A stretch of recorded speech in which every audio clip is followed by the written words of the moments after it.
कल प्रातःकाल में आप लोगों के सामने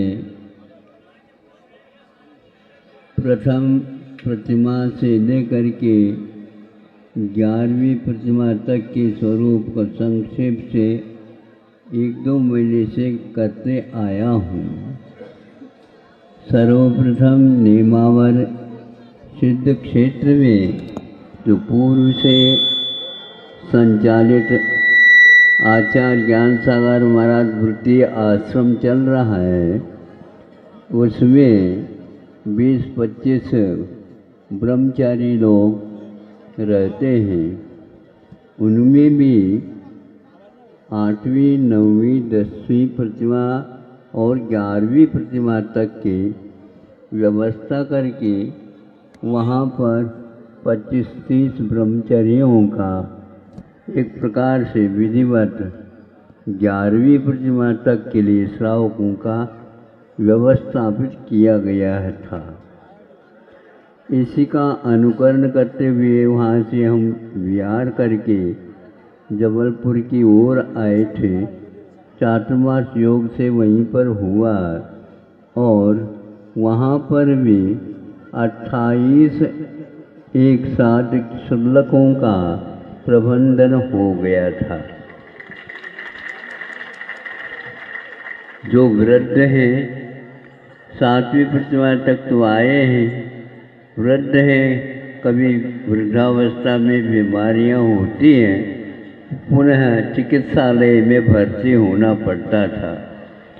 यह देख करके ऐसा उनके लिए भी किया कि नहीं, या आप दृढ़ता से पालन करो, आपकी चिकित्सा वहीं पर आश्रम में ही होगी और व्यवस्थित काया तो अमर तो बनकर के आई नहीं, इसलिए अपने को व्रतों को शैथिल्य न लाते हुए उसका पालन करने का संकल्प होता है, तो हम समाज के लिए कह सकते कि भैया इनका व्यवस्थित कार्यक्रम बनाओ। तो यह भी हो गया था। इसके साथ साथ अन्यत्र भी 2-1 स्थान कुंतलगिरी आदि में भी यह व्यवस्थापित इसी ढंग से हुए हैं। उम्मीदवार के रूप में आज प्रातःकाल आरिकाओं के माध्यम से यह व्यवस्थित करने से ज्ञात हुआ कि 50-60 कम से कम भी महिलाएं सुशिक्षित एक प्रकार से जिन्होंने शिक्षिका का कार्य अपने जीवन काल में किया है, ऐसे महिलाएं जो कि गृहस्थ आश्रम में रह करके भी इन सब कार्यक्रमों को करते हुए भी अपने जीवन को अंत में यहाँ पर लगाने का विचार किया है। यहाँ कहते यहाँ नहीं, स्थान अब हमें ज्ञात हुआ है उसके अनुसार एक तो सागर है और दूसरे नंबर में बंडा है और वहीं पर पास जो है ललितपुर है। इन तीनों स्थानों में लगभग 20-20 संख्या को लेकर के अभी संख्या बहुत बढ़ रही है, घटने की बात ही नहीं है। नदी की बात ही बढ़ती चली जाएगी। कहाँ जाएगी? तो सागर तो जाना ही। हाँ, तो इस प्रकार ये कार्यक्रम भिन्न भिन्न स्थानों में से चयनित करके आरिकाओं ने और प्रतिभास्थली ने इसका संग्रह किया है। अभी भी वे संख्या रुकी नहीं और बहुत उत्साह के साथ वो सभी कर रहे हैं।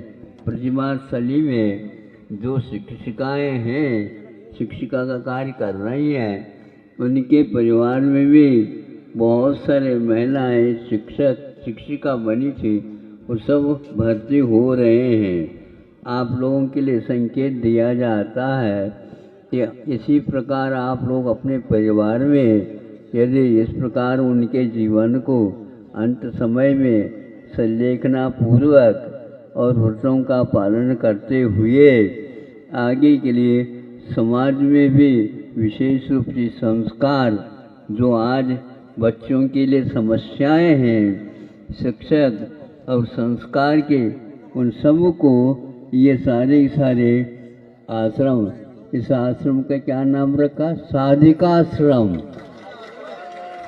साधिकाश्रम, यहाँ पर आश्रम में साधनाएं ये वृत्ति लोग कर रहे हैं, ऐसा प्रबंध किया गया है।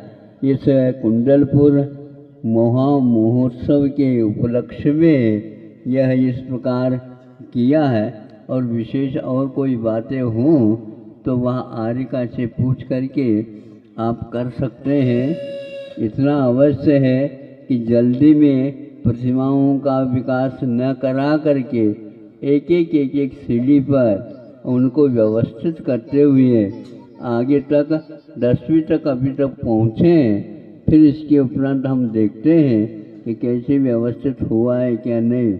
आरिकाओं के लिए भी कहा है, आश्रम वालों के लिए भी कहा है और प्रतिमा स्थली वालों को भी कहा है। या आप बहुत अच्छे ढंग से व्यवस्थित करेंगे तो इसकी संख्या और इसके स्थान भी बहुत ही विकसित होंगे।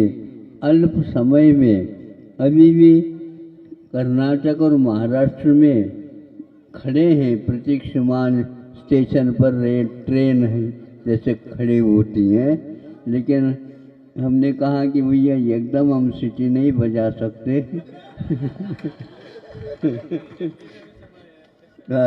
थोड़ी सी पूछताछ करके ही करेंगे अवश्य। हमें इसमें कुछ प्रकार की बात नहीं, कुछ समय निकाल करके ये कर रहे हैं, ये सब हो रहा। इसके अलावा भी कि प्रतिभा स्थली के लिए मांग आ रही है। अभी 5-6 शाखाएँ हैं, अभी 4-5 शाखा बनने की आज तैयारियां हैं, लेकिन रोक रखा है, एकदम हम जल्दी नहीं कर सकते। इस प्रकार समाज में एक संस्कार और धर्म ध्यान करने की प्रक्रिया और साथ साथ बच्चों के ऊपर यथोचित संस्कार डालने का विधान एक प्रकार से जैन समाज में जागृत हो गया है। आगे भी इस प्रकार की जागृति बनी रहे। महोत्सव हो गया है और कलशाभिषेक का क्रम चल रहा है। प्रतिदिन जनता का आना और जाना ये चालू है ही, और इसी प्रकार कल से प्रारंभ कर रखा हमने भी। जैसे संघों को बुलाया गया था उसी प्रकार उनको एक प्रकार से एक स्टेशन पार करा करके आगे की ओर जहाँ जिसका जैसा भाग्य है उसके अनुसार वो चले जाएंगे। संकेत देना प्रारंभ कर दिया कि आपके लिए कह रहे तो संघों को भी अवगत हो जाए कि महाराज जी ने विहार के लिए अनुमति दे दी है, और कहाँ जाना कैसे जाना हम संकेत आप लोगों को दे देंगे। इतना है। हाँ, यहाँ पर सुनते हैं युवा सम्मेलन भी हो रहा है, तो हम तो वृद्धों में आ गए हैं